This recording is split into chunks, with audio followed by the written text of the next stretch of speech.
Blog Talk Radio.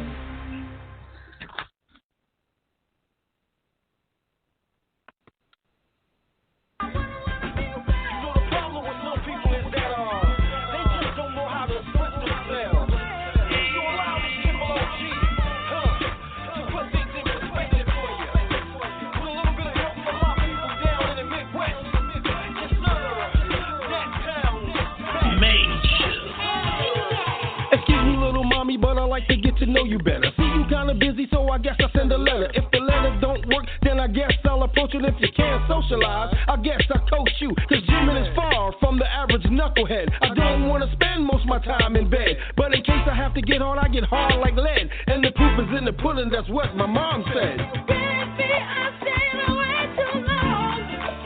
And as you did, Did I leave your mind when I was gone? We gon' get this right. I just wanna be.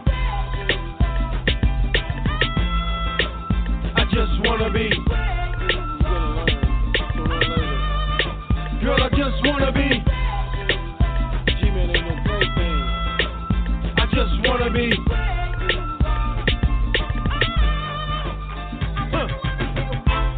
No matter what state, I put you in good hands just like Allstate. Winding down, we eating on fine plate. I treat you like a superstar, line with no weight. You like good time, let's just push rewind. Sipping good wine, my game not denied. We live in the sky, the haters live on the ground. No sex rules up in the clouds. Ow. Baby, I stayed away too long. And as you did, Did I leave your mind when I was gone? I just wanna be. I just wanna be. Girl, I just wanna be. I just wanna be.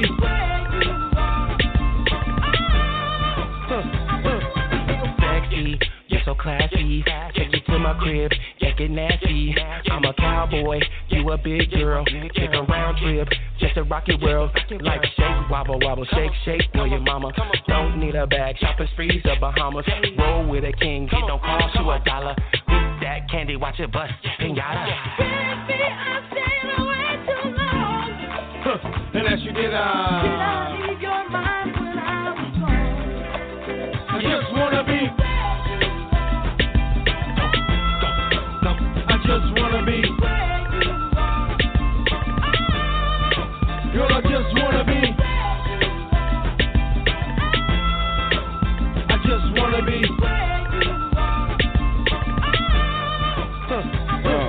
Where I go, you go. We always together. In the third semester, like the nutty professor. I know you're kinda shy, I'll be the aggressor. Power couple pimp and get the most, not the lesser. Cap, you say you like my delivery. Cold ass pimp and I still got chivalry. Cap pillar, the thriller in Manila. Silverback gorilla, still put it in your liver, girl. Baby, I stayed away too long. And as you did, Did I leave your mind when I was gone? I just wanna be. I just wanna be. Girl, I just wanna be. I just wanna be.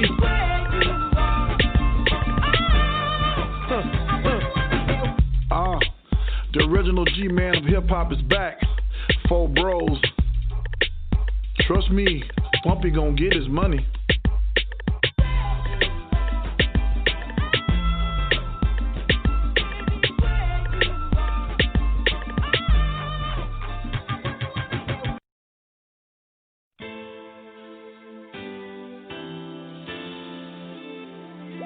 You've been walking the same old road for miles and miles. You've been hearing the same old voice tell the same old lies. You've been trying to fill the same old holes inside. When there's a better life, there's a better life. If you got he's a pain taker. If you feel lost, he's a way maker. Freedom, saving. Yes, he is.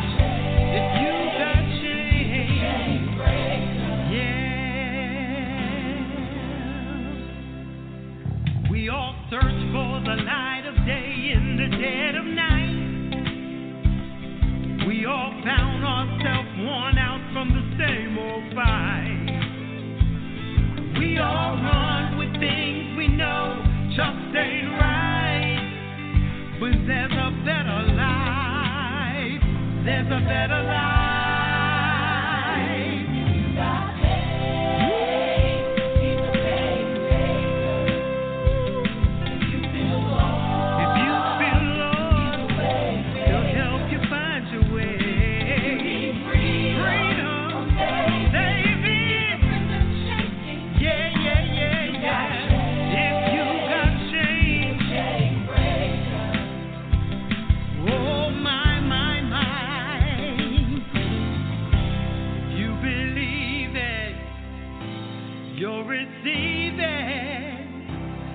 Can feel it. Somebody testify. If you believe it, you receive it.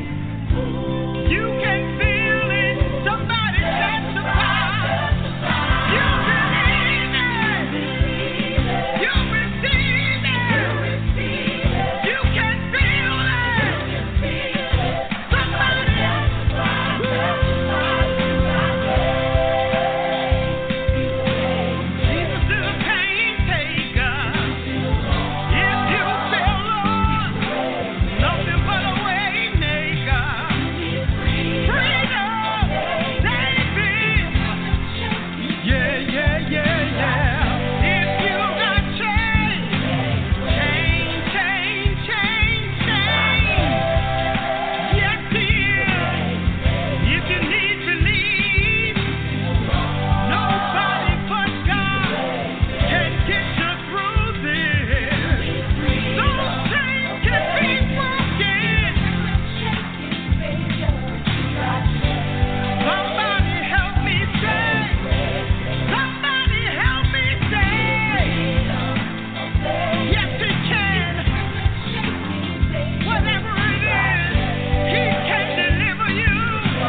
Good morning, everyone. You're listening to Show Talk with Angela Butler.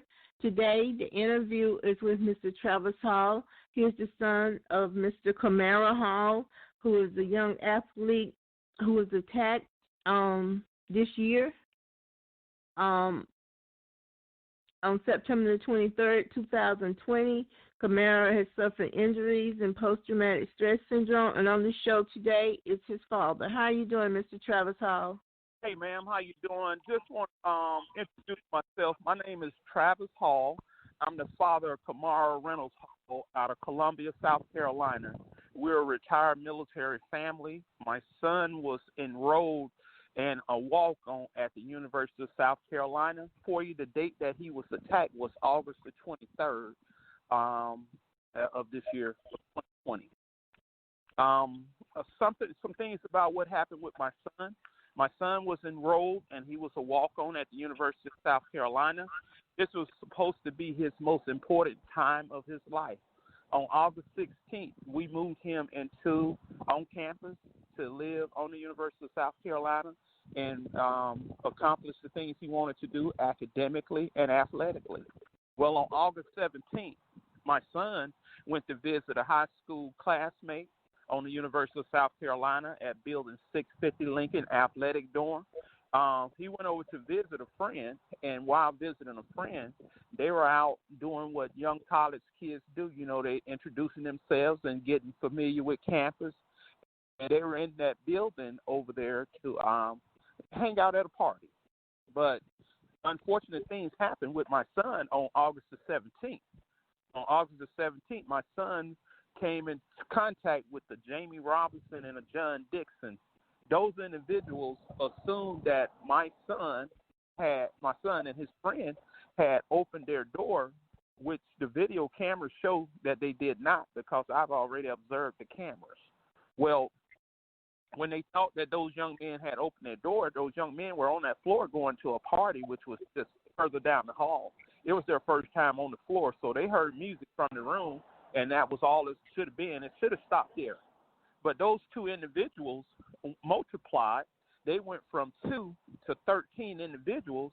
So you got two individuals, University of South Carolina football players, that play the same position as my son is defensive back, and you got Jamie Robinson, John Dixon, who are going to recruit 11 more participants to do an all-out assault on my son, which is called a lynching by mob in South Carolina law. That's 2 or more. Well, that situation did happen on August the 23rd at exact 01:25 through 01:29 a.m. in the morning. The reason that I'm on the radio show today, I'm still bringing awareness to it because the University of South Carolina has chosen not to have chosen not to punish these young men. They haven't arrested them. They haven't done anything. So with me as a parent of my son, they've chosen football over violence. And there's no way that these things like this could ever happen to anyone's child. First time in college, first experiences. These are supposed to be his joyous times. There's no school in America that's produced by the university across this country where 13 players and the 13 players being football players are given the opportunity to continue on as if nothing happened. Now, I took this issue to Facebook. I was on Facebook for a while. Everybody across the nation, people got visibility, but something happened in between. What happened in between is the university has just said, hey, we're not going to comment on it during, and that's where the case stalled at. But in the case of my son as a victim, my son has a head injury that still remains there from August 23rd. We've been to several medical appointments. We've already continued to get him medical assistance. He's also in counseling, due to defamation of his character. But to get right back to the point of how the university treated him as a victim, they did nothing as far as for South Carolina Bill of Rights for victims, right? They didn't do anything. You got to invest. Okay. There were a lot of that could have been assigned. Sir, you're breaking up. You're breaking up. Okay. Can you hear me? Can you hear me now? You're still breaking up. You're in and out. Okay. I'm standing still. Okay. Yes. Okay. So as far as for victims, the University of South Carolina. Sir, you still cutting out. Okay. Can you hear me now? Yes. The University of South Carolina Police Department chose not to investigate my son's case. They chose not to do anything about it. They waited 9 days before they assigned an assault investigator. They waited X amount of days, which was probably about 8 days before they assigned a victim advocate. No one did anything for my son as a victim. No one did anything, no letters, no concerns, no calls or anything. And we're just reaching out to let people know the injustice that happened to my son as a black student here at the University of South Carolina. He should not have been discriminated because he was a walk-on versus scholarship players that actually attacked him 13-on-1. There's no place in America where a student should be attacked by anyone, let alone 13-on-1. And this is what I wanted to bring to this radio show today. If you need more information, look on /JUSTICPS://JUSTICAMARAH2020.com. That's http://Camara. JUSTICPEFORKAMARAH2020.com. Yes, sir. I understand that you're very upset about your son, as any parent would be. So you have the timeline pretty much down pat on justiceforkamara2020.com.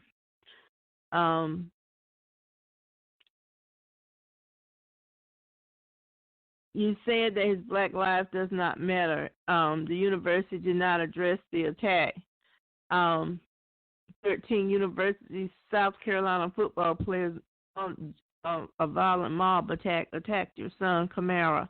Now I have some questions of my own. Yes, ma'am. How seriously injured is your son? Because my understanding that he's injured, pretty bad. But you got to the back of his head. He still has a swollen spot on the back of his head. That head shot came from Jamie Robinson and the kicks and blows that those players inflicted on him. He has a nice size knot on the back of his head that will not go down on the left side. Now, when you talk about the trauma inside as a young man, first time PTSD, this first time experience right here is going to be with him for the rest of his life. I don't know how long this is going to impact him. I don't know. But if you're looking at this injury to him, we don't know what the long-term effect of that is, because when he got hit blindsided on August the 23rd, not knowing that punch was coming or that kick was coming, wherever it came from, he still can have long-term issues later on, whether he turns 20, 25, or 30 or 35, so on and so on. So we're continuing to take him to the doctor. We're continuing to take him to, counseling where he can talk about how his character was changed, because a lot of stuff was unfounded, and they don't have any documentation of it. You say his character. What did they do? What did they say? What did they do to? Well, there was an article written by the director of football operations, George Wynn. Wynn wrote a slander article on my son, and on that slander article that he wrote on there, he said that the football players say he stole something. Well, I still stand by that, everything that they keep saying. If you say he stole something, and I've seen the video already, he never took anything from them. There's no video. There's nothing that shows he took anything ever from them. They started lying because they realized on the 23rd when they had attacked him, and then on the 25th when they saw him in the football facility, they started lying. They started hollering he was in a gang. They started hollering he stole something. Started hollering he had guns and knives. All of that stuff is unfounded because the video is there. He never had a large group until he went back to confront Jamie Robinson at that elevator for doggone attacking him 13-on-1, which was the exact same day, which was 20 later. Okay, so also, your son was there on scholarship. Did that play a part of anything because he was a walk-on, maybe jealousy or something? I believe truly that discrimination happened because he was a walk-on.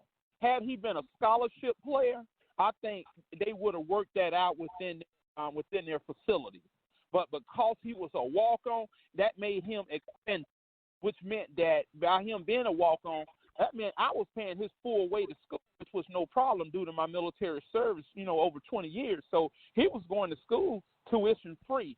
So I was paying his way there, and he was going to earn his scholarship because he had a spot on the team promised by the coach.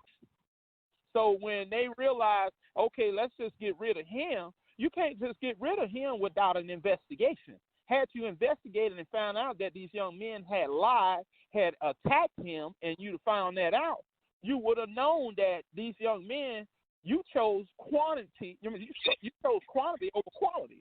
My son was quality. He didn't have a history of fighting. He doesn't have a history in his community. He's never been into a situation like this before. I understand. So you believe the college discriminated? They discriminated against him simply because he was a walk-on. He had everything in his favor with the university. He had everything in favor with the coach until these young men that had attacked him lied and said, "Oh, he stole something from him." Well, that's when the director of football operations wrote that slander article and said, "Hey, this is a kid been stealing over at 650 Lincoln." Well, come to find out, he ain't stole nothing. So the director of football operations had to recant his statement, which is on my website, that shows he wrote it out and says, "Hey, I was wrong for accusing the kid at 650 Lincoln." No, he's not a kid. He's a young man, first of all. You know his name, Kamara Reynolds. Then then you said that it was unfounded, then why did you kick him off the team then? You took the words of those criminals, those 13 individuals, and didn't even investigate it and did away with him. There's violence on the campus, basically, within the football team. Has this ever? Do you know if this has ever happened before?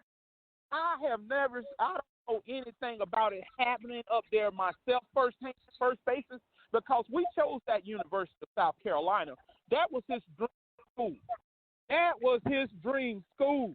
The coach Terrence Robinson, was 100% with us until he believed those guys against my son, and now he knows that these guys lied to him. And there are no charges. There's no charges. Nobody's been arrested. Nothing. Did you file charges, or did your son? We filed charges. That's an incident report. We filed. Okay, but the state attorney didn't take it up. Okay. The state attorney general, I sent a message out to him. He told us that it could be escalated. I got a letter. It should have been escalated up to the sheriff's department, but there was nothing he could do. Then I also talked to SLED, which is the South Carolina Law Enforcement Division. They pushed it back and said, well, we're going to let the University of South Carolina Police Department investigate it. Carolina Police Department and the University of South Carolina should not have had their hands in it because they're the ones who had so much to lose. They were the ones who investigated, and they mishandled. You believe they mishandled their assault? I don't believe they mishandled it. They did. They chose to do nothing, and they thought I was going to be one of those parents that just was not going to do anything and was going to be like, oh, okay. No, I'm not going to say okay because my son's name, my service to this country says a lot. My son's name says a lot. I'm not going to let you, belittle his name, and I know he hasn't done anything. I can't let you do that. I'll pursue you to the end and let you know you did him wrong, but on the words of these guys that actually attacked him 13-on-1. They attacked him. And that is saying he stole something. How did it start? What made them attack him? I mean, what was their excuse? The two individuals that I spoke about earlier, the two where they came in contact with those individuals when they were going down the hall to a party, they were just passing by and they heard music and they glimpsed, and all of a sudden the young men thought they had opened their room door. But if you look at the cameras and University of South Carolina Police Department and the University of South Carolina, they have the film. My son and them never went into their room. They never went in there. So when it's got those two individuals, Jamie Robinson and John Dixon, those individuals went and recruited 11 more people plus one. And so the next time that they saw my son, they saw him on the 23rd, and that's when they attacked him. The young lady lured him to the parking garage, and when they lured him to the parking garage, they attacked him. And then when I saw the film on September the 28th from the University of South Carolina Police Department, the first thing the investigator says, well, we don't have the part where he's in the stairwell. I'm like, what do you mean you don't have the part where he's in the stairwell? You have to release that.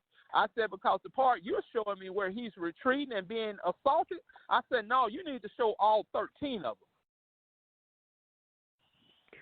them. Okay. So they're saying they don't have the video now. He's saying he don't have the video, but you know, and I know cell phone technology can't get away. No, you cannot. Can't get away from that. You cannot get away from cell phone technology. If there's proof, it's going to be on the cell phone. It's at the exact location where it's happening at. Yes. There's no way sir. around. There's no way. So you're trying to get justice. I understand that for your son, and you're trying to get these young men arrested, but no one's doing anything. No one's doing anything. No one's communicating. You can't go any higher? I can't go no higher than going public like I am. And what I've done recently is I've put up billboards right there on that university to bring awareness to what happened to my son. I put up money out of my pocket and put billboards right up there on that university to shine light on this incident with my son. And your son earned his way to college academically. He wasn't there on a scholarship, football scholarship. No, he was there. If you go to my website, https:// TICEFORKAMARAH2020.com, you will see that he got into the University of South Carolina academically. He didn't need any assistance from the football team. And you withdrew him from the University of South Carolina after only 1 week. After only 1 week, because there was nothing else to do there. His dream away from him. Number one, academics come first. Number two, athletics come second. When you took the athletics from him, what other reason would he have to be on that university to be subject to come in the path of these individuals that attacked him? What other reason right. can you imagine what that might do to a young man? Yes, I understand. August 17th, there was bullying threats, you say. Yes, August the 17th is when everything happened. Everything should have stopped on the August the 17th. But when those young men like Jamie Robinson at his room, the room number was 703, I think. But you can see Jamie Robinson on the video that the police officer showed to me displaying a weapon, a gun, that's inside of his pants that he's putting inside of a book bag, but they had no interest in it. A gun? Yes, ma'am. It's clear as day on the video. There's no way to mistake what he had in his pants. It was right there, and the young man tried to shield it, but there's no way you can shield it. There's no way I'm going to sit here and lie about that, because I've already seen the video. I saw it. Okay. Yes, ma'am. So basically, you're looking for justice. Has your family filed the lawsuit? We filed the defamation lawsuit. We're going to file the civil lawsuit. We're going to send them an answer to this week. We're going to send them a response for a solution. If they don't agree to the solution, then we're going to pursue them in court. And when we pursue them in court, then you have to release that video. Okay. You have to acknowledge. And so we're going to continue to pursue justice. What's important right now that I want all your listeners, and I'm thankful for your time as well, ma'am. I just appreciate people. I just want people to listen, go to the website, and read it and say to yourself, something's wrong right there. Yes, sir. I'm looking at the website now. That's where I'm getting my information from and from my conversation yesterday. Yes. I'm sorry this happened to your son.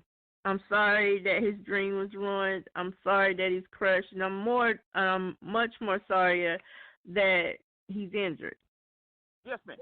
And I know there could be things that could health-wise that it could happen further down the road, that knot on the back of his neck, and psychologically, the knot could turn into something more serious. Yeah. Do they know what kind of knot that is? What kind of ball that is on the back of his head? They call it a contusion, a closed head injury, which is a concussion. Because, see, he didn't know that punch was coming. He didn't know where the kick was coming from. He don't know. He just got, it's there. He ain't ever been in a situation like this here. They have him on video retrieve. He's never been in trouble with the law or anything or at school. He ain't never been arrested, never been stopped by police for a traffic stop. Nothing. Yes, sir. I understand why upset you would be about your son, and I pray that you get the justice that you are looking for. The people who will listen to this show will hear the emotion in your voice, because I definitely hear the emotion. Yes, ma'am. I'm clear about it.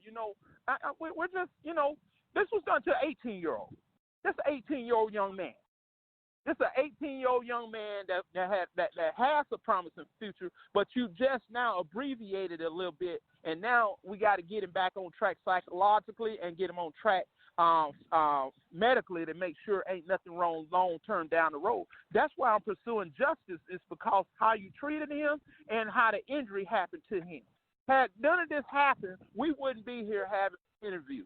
Had they done what they were supposed to do, protected him on the premise of the University of South Carolina, had their security in the building been doing their job, anybody could have fixed this whole situation, but nobody did nothing, and they thought we were just going to push this kid away and ain't nothing going to be done. Well, the University of South Carolina and University Department, I want you to know, there are citizens out there that care about students. This could have been their neighbor, their child, their church member, or anyone that they know. This is unfair what happened to you. Yes, sir. It is very unfair. So we're going to wrap the show up on Show Talk with Angela Butler. Mr. Travis Hall, if you want to come back on the show again, you're welcome to, sir. I called the University of South Carolina, and they didn't have a comment. So I've documented that.